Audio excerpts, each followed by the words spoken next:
Bem-vindos à nossa aula.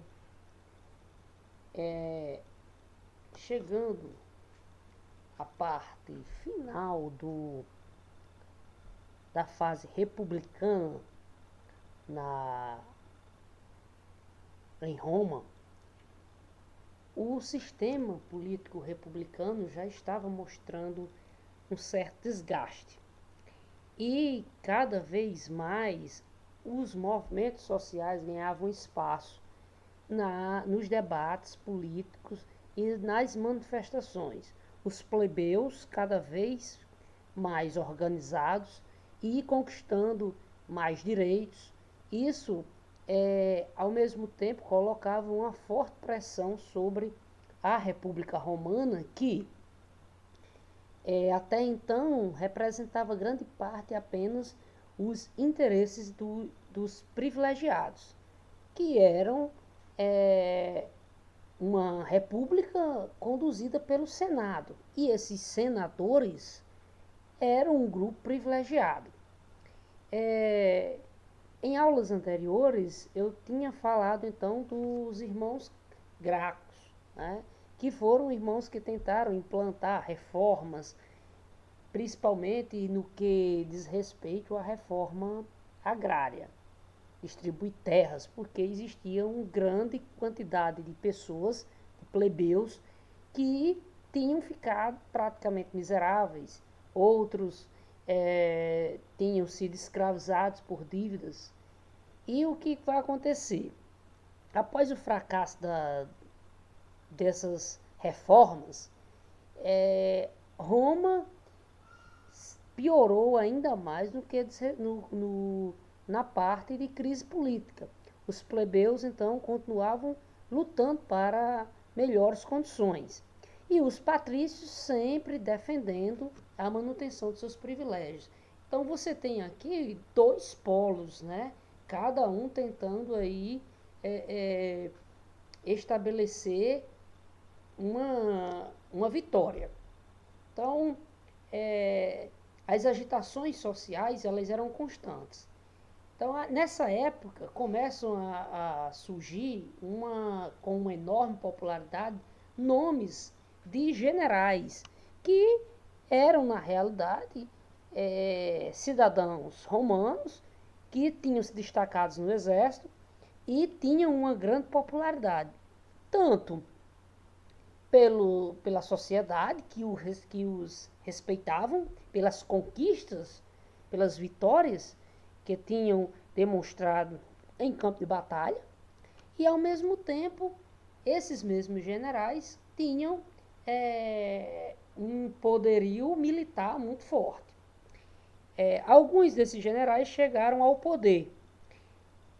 Eu vou iniciar aqui falando então sobre Caio Mário, que foi eleito cônsul.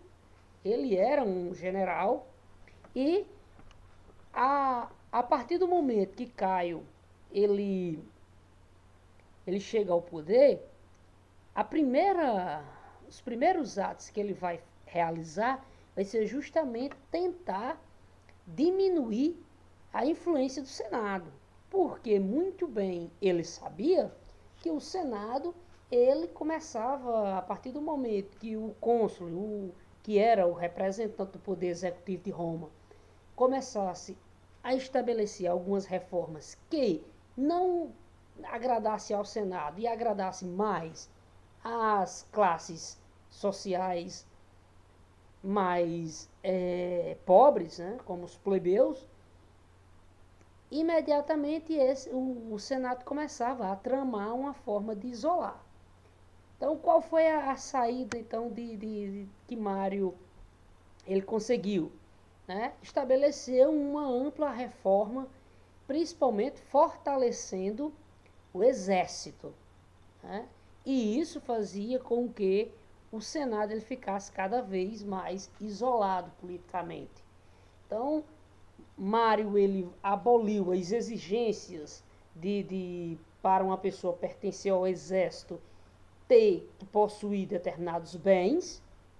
E aí o que vai acontecer? Muitos plebeus que não tinham recursos passaram a ingressar no exército e Ao mesmo tempo, Mário estabeleceu formas de remuneração desses soldados, como principalmente o resultado das conquistas. Quando Roma conquistava determinada cidade, aquela cidade ela era pilhada. O que é pilhagem? É simplesmente saquear todos os bens que aquela cidade tinha, que aquela população era conquistada. Então, ouro, prata, joias, tudo isso aí, os soldados poderiam então dividir entre eles.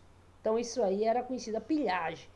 E, dessa forma, a carreira militar ela se tornou uma boa opção, principalmente para aquelas pessoas que não tinham outra fonte de recursos. Os soldados profissionais passaram a existir, então já era uma forma de um exército bem organizado, certo? E os generais começaram a ganhar cada vez mais poder.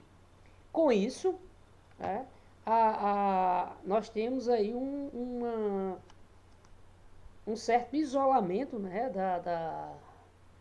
do Senado. Bom, o fim da República, né, um dos mais famosos generais que vai ascender ao poder em Roma vai ser Júlio César. Júlio César, ele era um patrício, certo? E apesar de muitas pessoas acharem que Júlio César se tornou imperador, Júlio César não se tornou imperador de Roma. César, ele foi general e se autoproclamou ditador de Roma. Antes dele pôr fim definitivamente com a República, ele foi assassinado. Então tá aqui. César, ele vai chegar ao poder em uma forma de governo conhecido como triunvirato. Triunvirato, deixa eu mostrar aqui para vocês.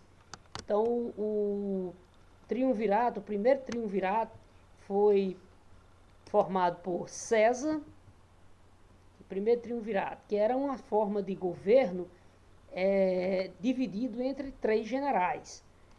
E o primeiro triunvirato foi formado por César, Crasso e Pompeu. Esses 3 generais aqui eram homens que tinham um exército ao seu comando e muito respeito da população.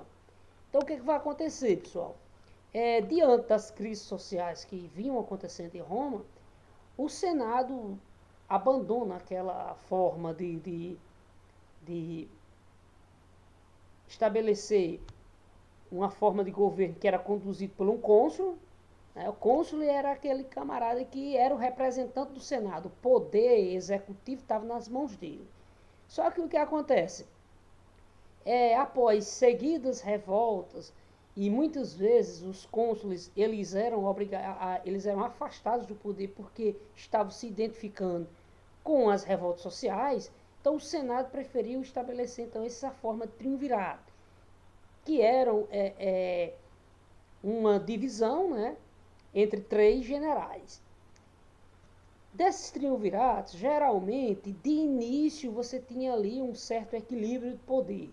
Mas as articulações, as conquistas militares, de repente começavam a destacar determinado general. E César, do primeiro triunvirato, formado por Crasso e Pompeu, mais Júlio César, César foi o que se destacou, né? Isolando, primeiramente, Crasso, ele morreu em batalha no Oriente, né? E isso quebrou aquele equilíbrio entre os 3 e imediatamente inicia uma disputa militar entre César e Pompeu. Essa moeda que vocês estão vendo aqui, né? A moeda romana, né, datada de 46 a.C., né? Destaca, né? Veni, vedi, venci. Então, vim, vi e venci. Essa foi a expressão de César quando derrotou o exército de Pompeu. A partir desse momento, César se tornou o homem mais poderoso, poderia dizer, do mundo, né? E ele entra em Roma com praticamente seu exército. O Senado não podia praticamente fazer nada. César, então, se autoproclama ditador. Então, o que acontece? Mesmo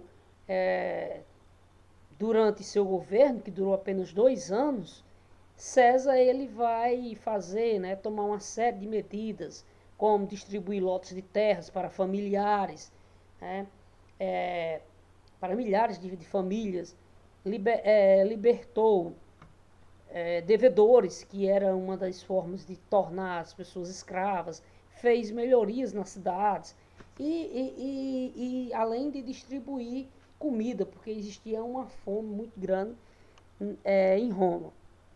Porém, aconteceu um plano, né, que os senadores tramaram uma forma de eliminar César, porque o poder estava totalmente concentrado.